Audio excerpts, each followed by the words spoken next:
Welcome to Blueprints for Brilliance Coaching Insights, a podcast by coaches for coaches. Our guests share their hard-won wisdom to help you grow your coaching business and create a life of success. So get ready to unlock the blueprints to your success. Welcome to our podcast episode today. We are really excited. We have a special guest, and I have a special co-host. My co-host today is Sue Rich, and his company is Grow You Now, and he's just an amazing all-around person. I love when he comes to visit. We also today have Anna Red, and she has a company called Secret Art of Sales. So Anna, welcome to the podcast, and we would love it if you would tell us a little bit about you and what inspired you to become a coach. Thank you so much. Thank you for having me. I've been looking forward to this moment. Actually, I became a coach before we were called coaches. I was a business consultant back in the 90s.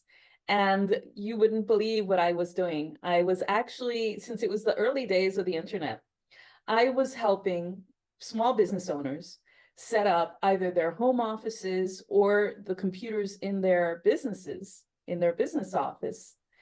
And along with even creating their really ugly websites. They were just horrible. But it was what was available at the time. They didn't have any bells or whistles. Just a really ugly background and really garish words. But that was the beginning.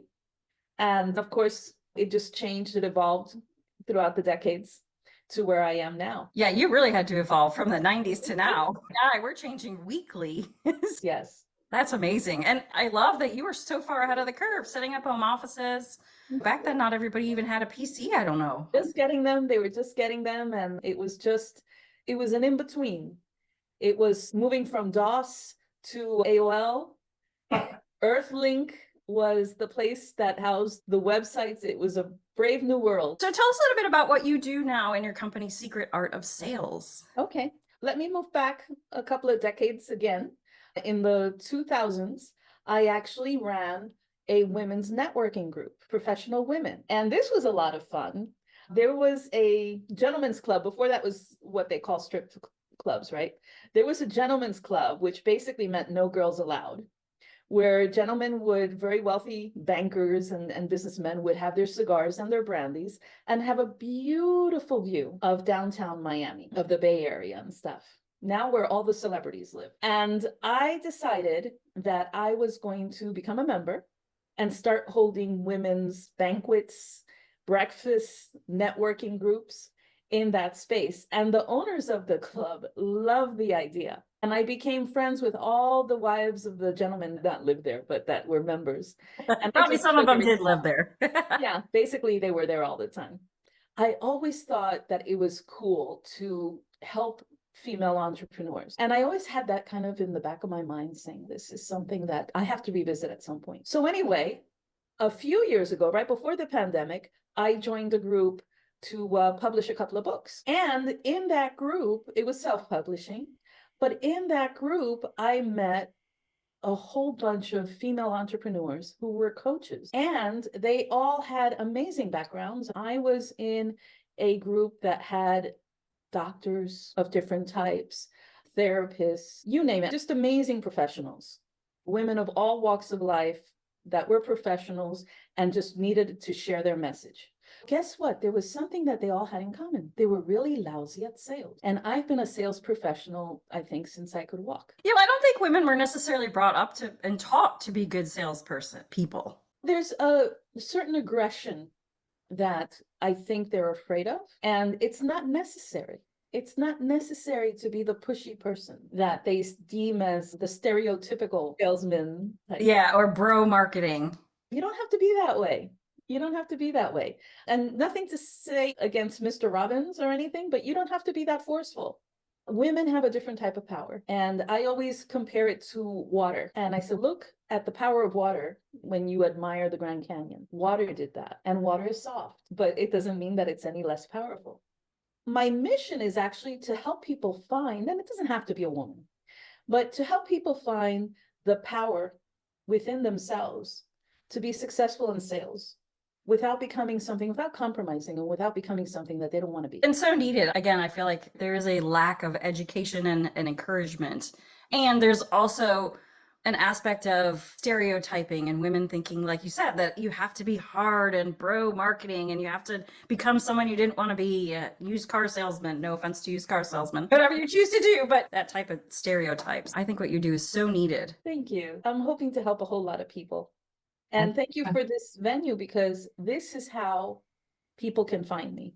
Because I'm not one of those people that are going to be in your face. For that reason, I have a question. It seems that people misunderstand what sales or marketing is. They think that it's being aggressive. Why do you think people have come to that misunderstanding? I think it's because of just popular culture and people saying, I don't want to be sold. And let me tell you, as a salesperson, I'm the worst person to sell to. Because say if I do go and buy a car, the very first thing I'm going to tell people that are approaching me is, I'm a salesperson. You don't have to sell me.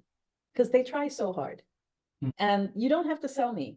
A salesperson, before they even enter a place, they already know what they want and what they're going to buy, because it's how we are wired. And I think that's true of most sales. So if somebody comes up to you, Jeanne, and they say that they want to purchase your services, they probably already know what you do. And they know what you're about. Because right now people do their research. The internet has really facilitated that. Yeah, and we love that because we encourage our clients to do video marketing and have a YouTube channel for lots of reasons. SEO, the great beauty of SEO and getting found, but it's also because it's you on the screen talking about what you know and what you love and your passion. So people see that. Absolutely. And then Suraj, to get back to your question, I think that there are also a couple of associations with some of the top salespeople of all time. And those are prostitutes and drug dealers. It's really difficult to beat them. And number one, to deal with prostitutes first, they give the customer exactly what they want. And guess what? That equals success in sales. So always give the customer what they want. And then with drug dealers, they have a really great method. They say, okay, guess what? I have 2 books, all right? And this one you can have for free. But if you want the second one, it's going to cost you. And that's basically the typical drug deal lure. Is the first high is on me. You're hooked and you come back for more. It's a very effective sales method, and it can be implemented. Both sales methods can be implemented in just about any type of sale. And you can do something that is more elevated with the same method. Wow, So I never thought about it that way. yeah, and in my first book, I do discuss a lot of that. Is that why is this the number one sales job? Tell us about your books. The very first one is about selling insurance. And actually, I had a very dear friend that unfortunately she passed away, and it had nothing to do with what she was doing or the book. But she was a jazz singer, and she used this book on selling insurance to create a tour, a musical tour. Wow. And then the second one is about journaling. And I think everyone needs to journal, honestly. It's so therapeutic. And I had been a school teacher many years ago. And that's one of the first things that we did at the beginning of every class. And actually, I stole it from Julia Cameron, like the morning pages. Just write it all out. And I would tell the kids, it was a high school, and I would tell the kids that it was liquid Drano for the brain. We got to get rid of all the clogs so that the thoughts can flow. And I think that's true of everyone for anything you do. Let's get rid of the garbage. And we have a lot of garbage. Oh, goodness. My head is full of so much garbage. It's like amazing. But you have to know how to filter it and how to get rid of it. And even just how to be completely 100% in the moment when you are dealing with somebody, especially in coaching. So pivoting off of what you said earlier, there are 2 things. 1, give the customer what they want. And 2, give them something as a hook. Even now, understanding this or in your thoughts, these seem very foundational. What are a few other foundational things that would help people who are your clients? What are some other foundational things? This is something that I actually based one of my very first coaching programs on, and it's clarity. Having complete clarity as to who you are and what you do and what you deliver. And if you have that clarity, that's a foundation for yourself. Then from there, you can help others. We always say too that clarity is velocity. You are crystal clear on what you need to do and how you're going to get it done. You can get it done fast. It's when you're not clear on what you're doing or you're not clear on how you're doing it that it takes you a lot longer to get where you want to go. And that's the basis of any discovery call as well. What is it that you want? Either I can help you or I can't. But guess what? If I can't help you, maybe Suraj or Jeanne can. Yeah. And I love that you said that. That's how we like to work. If we can't help you, we're not going to try and convince you that what we have is what you need. If it's not what you need, it's not what you need. But I like to refer you to someone else who I think can totally help you out. Exactly. And that's where you're eliminating the ugly stereotype. You're not going to try to be me, and you're not going to try to be Suraj, because we each have something unique to offer people, and we have different strengths. And that's also another way that you can work together. There's no such thing as bad competition. Yeah. Because I could never be either of you, but People are gonna go ahead, say that again. but I'm really good at me. I can tell. Sorry, one more question. I'm very interested to ask this one. You started off by saying that you were a consultant before, even before the term coaches were around. And how much of being a helps when you're being a salesperson? Because you're not selling when you're a consultant. You're trying to understand what the customer wants, and then eventually you give the customer what they want. So how important it is to be a consultant is my question to you. It's still sales, because I didn't do it for free. When you do it for free, it's a favor. And I have set up a lot of home offices for free. And that was for my friends, and it was a favor, or my neighbors. And that's okay. But that's one of the biggest differences between, and I used to say this when I ran the networking group. Do you do what you do as a hobby or as a business? Be very clear on that. And if it's a business, that means that there's some money being transacted. I love that. Free is a I favor. think it's still sales, Suraj. And how do you get people, I believe your clients, to not just understand, but also embrace this very important business aspect, that there is a money transaction, else it's a failure? I think that if you do a good job, people open their checkbooks and ask you how much. The trick is to get there. And if they see the value, then the monetary number is really just a part of the transaction. And they're happy to do it because they want you. If you have what I need, okay, it was one of my coaches that described having a sick child. Let's say that you have a sick child, and either one of you have the cure. Wouldn't I pay whatever it takes to have that? I want my baby to be okay. And that's where you can transfer into business. Your business is your baby. I think President Trump was calling his real estate his babies, right? Yeah, but it is your baby because you have given birth to this. First, it was an idea, then it was a concept, and then it was a business. And it is your baby in many ways. When some gestate longer than others. Mine, I think, was a bit of an elephant. But it is your baby. So you're not going to give that away. And you're going to, of course, put money into it. And if somebody wants your baby or wants to help have a baby, there's a price involved. But the thing is, why don't we start looking at it? And this is what I invite people to do. Stop looking at it as dollars and inflation and whatever negative connotations having a price to it involves. See it as energy. It's an exchange of energy. I want to get your expertise, Suraj, because what you know how to do would take me 20 years to learn, and I need it now. I need that solution. I don't have that time. I hope I answered your question. That was long. That was helpful not only for me, but the people watching this later. I hope so. Absolutely. Okay. Who is it that you love to work with? Who's your ideal client? Tell us about that. Someone who gets absolutely paralyzed at the idea of closing a sale because they're just so uncomfortable. The more uncomfortable you are at asking for money or closing, the more, or if you just go through all these discovery calls, because you have the following, you have the leads, but you just can't close one. That's who I want to help. And there's a lot of people out there like that. If you're ever in any Facebook groups, there's always people talking about that closing the deal is the hardest for them for whatever reason. And there's usually some kind of blocks or garbage, I think he said, or some kind of clog in their past or in their head. Or they just don't know when to stop talking. And I used to, as a sales manager, I used to tell my agents, I said, stop talking. And for somebody like me who doesn't like the silence, who likes to fill in the gaps, yes. I had been told that before too. And I was like, that's really hard for me. I have to really practice that. Silence. I'll never forget. I will tell you this story of one time I was traveling with a CEO, and it was for educational sales. And we sat at the office of a very fancy private school. And the person kept on saying all the things, all the reasons why.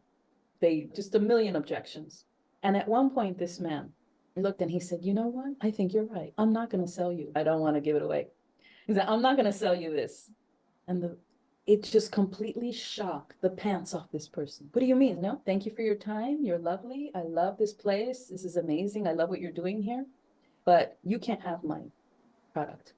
He left these people thirsty for it because they wanted to be sold. And they thought they were going to get a great deal or the upper hand. It was the CEO. It was his baby. And this really was a product that he even manufactured it, everything. And boy, did I learn from that. Because while they just kept on objecting, he just smiled. And you know what happens with that? The word spreads. Wow, something I let go of this opportunity and I'm never going to be able to get this. And there's something happens to people in that. But yeah, there's something to be said to either just being quiet or saying, no, you can't have this. And you're so right, because sometimes it'll be like, I'm not sure this is right for you. And all of a sudden they turn around and go, wait, I can't have it. Now I really need it. Yeah. It's something incredible. And you have to be careful with that too, because you might really dig your own grave with it. But every once in a while, it's cool to see how that affects people. Yeah, absolutely. So tell us a little bit about your coaching practice. Do you work one-on-one with people? Do you work with groups? Do you have online courses? Tell us a little bit about it. I do one-on-one and I also have an online course. I've shied away from groups unless it's just like a mastermind that I'll do once in a while, because I find that I'm projecting, of course. I get bored to death with groups. And a lot of times there are people I don't really want to hear what they have to say and what's going on with them, or waiting or doing your thing and then feeling I'll have to stay. You're a doer. Yeah, it's not entertaining to me. And I find that if you have one-on-one, you're really giving people a worthwhile time with you and it's focused. And maybe it's because I get distracted easily. I don't know, but I prefer one-on-one or just self-study. Self-study is fine too. You say, here, do all this stuff. Come back to me and check in. Oh, one more thing is, do you have something that you'd like to give our audience? Yes, I do. I've created a little sales guide, and it's about the number one objection that everyone faces, no matter what you sell. I have to think about it. Let me tell you, people freeze with that because a lot of times it's because you've been raised right. And you say, oh, you have to think about it. Okay, let me let you think. No, don't let them think. Thinking is not a good thing. It's a really bad idea, because they don't know what they're thinking about. So it's a little guide. It's really brief because, again, I don't like to overtalk. It's very succinct. And then they'll have the ability and all my contact information if they care to contact me directly. And that's at the secret art of sales.com. That's with the in front of the secret.com. And we'll put a link to that in the show notes. And we'll also put a link to your website if you like, which is without the. Yeah. And if it's easier, they can always go to annared.com. And there's also a way to get the free gift there. Wonderful. And they can learn more about me. And I do want to ask one perhaps final question. Yeah. Which is, if there's one tip that you want to give to this world to make it a better, what would that be? One? Wow, be kind. And that starts with being kind to yourself. You're so right. Oh, I love that. Anna, this has been fantastic. You have been such a lovely guest and inspirational. And I love some of the things you did. I love that you turned the Gentlemen's Club into a ladies networking group. Oh, that was so much fun. I have good stories I can tell you sometime. Absolutely. Wonderful. Thank you so much again, Anna. We are so pleased that you came to join us today. Oh, you're both lovely. Thank you so much for having me. Absolutely. Well, thank you. Thank you very much. Thanks for joining us today on Blueprints for Brilliance Coaching Insights. We hope you're leaving this episode with inspiration to take your coaching business and your life to the next level. If you found value in this episode, we would love it if you would subscribe and share it with someone else who you think might benefit from hearing it. Thanks, and we'll see you in the next episode.